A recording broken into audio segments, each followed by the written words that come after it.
Gente, tudo bem? Bom dia.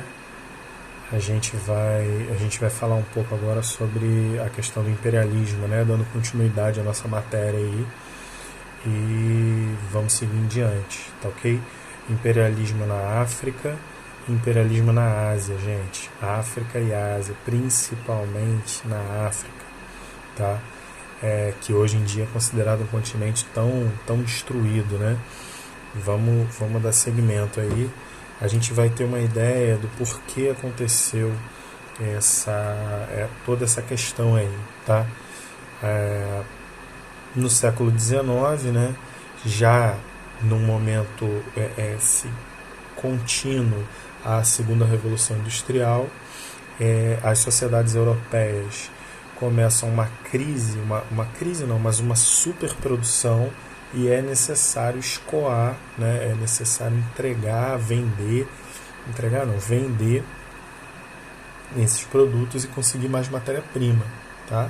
E eles, justamente como já estavam desde o século XVI, né, criando escravos, né, nessas regiões, eles se aproveitam disso para a partir daí conseguir matéria-prima e vão gerar aí um outro tipo de domínio, tá? Está escrito aqui assim: no século XIX, as potências industriais precisavam expandir seus mercados e adquirir mais matérias-primas. Isso gerou as políticas imperialistas, ações de expansão e ocupação em regiões da África e Ásia. Os povos dessas regiões, contudo, não não admitiram de modo passivo as ocupações e reagiram com movimentos de resistência. E a gente vai ver isso no comecinho desse capítulo aí, tá? Eu devo colocar algum vídeo para ajudar vocês também, de repente algumas imagens, mas o livro já ilustra bastante. Olha só, o imperialismo é um conjunto de ações empreendidas por um Estado com E maiúsculo, tá, gente? Ao exercer domínio sobre um território estrangeiro. No caso aqui, nós vamos entender o domínio feito pela Europa, tá, sobre a Ásia, África, Oceania e América. Tá bom? Então aqui, ó, políticas imperialistas existiram em diversos momentos da história, como na formação do Império Romano, né? O Império Romano buscou esse domínio imperialista sobre outros povos, ou quando os portugueses e espanhóis conquistaram territórios do continente americano no século XVI. O imperialismo que vamos estudar nesse capítulo refere-se ao que ocorreu no século XIX, já, tá, gente? O qual atingiu principalmente as regiões da Ásia e da África, tá? Naquele contexto, as potências imperialistas buscavam ampliar seus mercados consumidores e explorar matérias-primas em outras regiões do planeta. Vamos conhecer a seguir como funcionava o imperialismo e quais foram suas principais consequências. Gente, olha só, nós temos muita produção, né? A gente já conversou sobre isso, essa questão várias vezes já conversamos sobre isso, sobre o que aconteceu na Revolução Industrial. Nós vamos precisar de matéria-prima para gerar os produtos, não é verdade? Então, durante esse momento, nós tivemos a matéria-prima, né? As matérias-primas europeias foram praticamente exauridas, praticamente extintas. Tivemos uma produção muito grande, só que aí a gente, na Europa, sentem a necessidade de expandir essa produção. Percebem que a Revolução Industrial, a segunda Revolução Industrial, dá muito certo, e na verdade a primeira ainda, gente, a partir da Revolução Industrial buscam esse movimento de conquista de novos territórios, mas entenda, uma conquista para influenciar as populações a comprar os produtos produzidos pela Europa, tá bom? Não adianta nada eu dominar, ter, por exemplo, um escravo, como acontecia no século XVI, no século XV, e não ter o lugar para quem vender, né, o meu produto. Tá? Então essa é a grande diferença. Tá? Aí a continuação que fala, ó, as origens do imperialismo. No século XVIII surgiu na Europa um modo de produção industrial, a gente já estudou sobre isso, né? Modo de produção industrial, a chamada Revolução Industrial, baseada na relação de trabalho entre burgueses, muito importante lembrar isso, e operários, tá? Proletariado e burgueses, os donos do meio de produção, os donos das fábricas, né? Os donos das fábricas e o proletariado, tá? E na introdução de máquinas nos processos produtivos, né? Máquinas a vapor, máquinas a carvão, tá bom? Ao longo dos anos esse sistema foi se aperfeiçoando, novas tecnologias e diferentes tipos de combustível foram adotados pelas fábricas e também pelos meios de transporte. Com isso o capitalismo se expandiu. Tá? Nós vamos obter uma capacidade produtiva maior e tendo muita produção não temos para quem vender. Então é necessário, né, esse crescimento acelerado de modo de produção industrial. Teve algumas consequências para os países europeus. A partir de meados do século XIX, o mercado consumidor do continente, né, as pessoas que compravam, não conseguiam mais comprar todos os itens produzidos pelas indústrias. Tá? E a partir de tamanha quantidade, tornou-se necessário vender essas mercadorias para outras populações, né? Ampliando o mercado consumidor. Interessantíssimo isso aqui, gente, muito importante. Ampliando o mercado consumidor para diferentes regiões do planeta. Tá? Então, por que eu vou produzir uma camisa de algodão ou de linho ou de seda? Por que um índio, ou então por que uma pessoa de uma tribo africana, né, ou uma tribo indígena compraria essa minha camisa?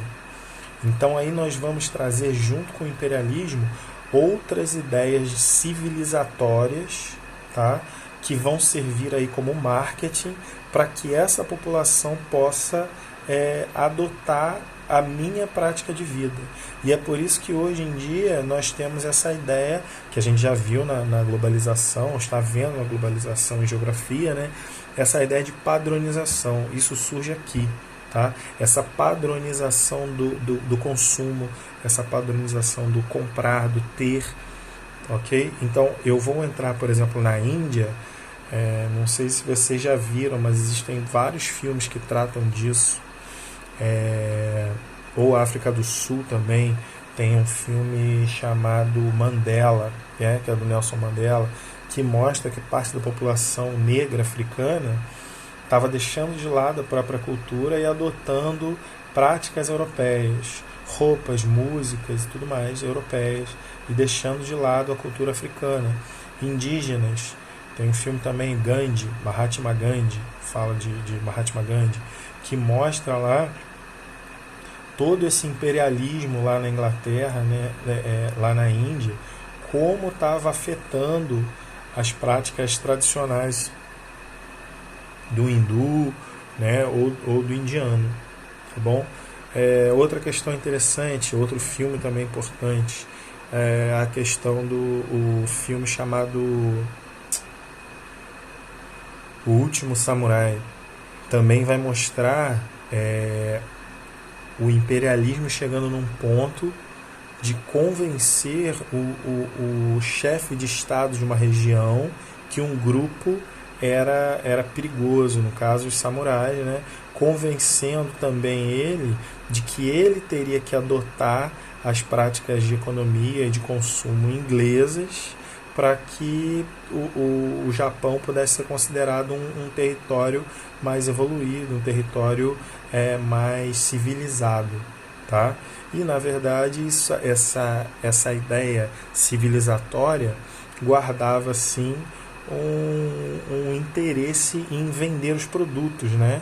E não essa questão de realmente civilizar, porque a gente só está falando de culturas diferentes, não culturas sem sem cultura, né? Não povos sem cultura, mas sim culturas diferentes. Então é interessante a gente observar isso, tá? Olha só, ampliando os mercados consumidores, né, em diferentes regiões do planeta. Além disso, com a ampliação da produção, os recursos naturais do continente europeu tornaram-se insuficientes para suprir a procura, né, de matéria-prima. Já falei sobre isso, né? Como foi usado muito minério, muito algodão, pedras e tudo mais, tornou-se escasso essa matéria-prima para a produção.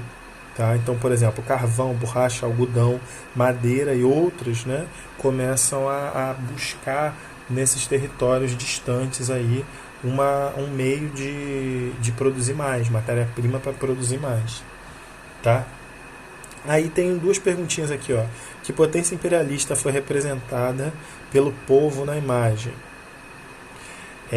Vocês provavelmente não conseguem enxergar aqui, mas aqui está escrito England, Inglaterra, tá? Por que Inglaterra, gente? A Inglaterra, nós já conversamos sobre isso, tinha a maior marinha e ela exerceu domínio sobre praticamente todos os continentes, tá? A Inglaterra colonizou Japão, colonizou África do Sul, colonizou os Estados Unidos, né? Colonizou a Índia, chegou a buscar, né, uma parceria com o Brasil, aqui no caso Portugal, aqui no Brasil. Então essa imagem aí, ó, é muito, muito representativa, tá? E vai mostrar bastante dessa realidade aí inglesa, tá? Essas possibilidades inglesas. Ó, o Egito tem aí também, e vocês vão ver aí de forma bem clara aí essa associação, tá bom? E mais uma perguntinha aí, ó. Estabeleça uma relação entre a charge e a política imperialista praticada pelos ingleses. Eu já fiz isso, né, gente? Essa ideia de que a Inglaterra, a partir da charge aqui, está dominando, né, está com braços estendidos sobre o mundo todo, sobre povos do mundo todo, ok? Isso aí geraria um domínio, né, sobre os outros povos. Então, aí a gente vai entrar nessa ideia aí, ó, de como foi o imperialismo na África, tá? A África foi o continente mais afetado pelo imperialismo, gente.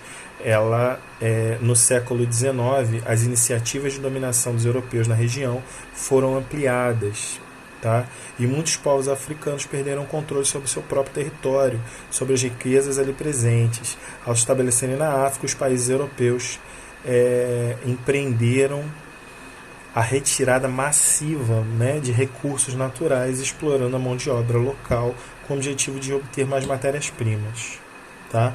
E os europeus, eles vão fazer isso aqui, ó, a Conferência de Berlim, tá?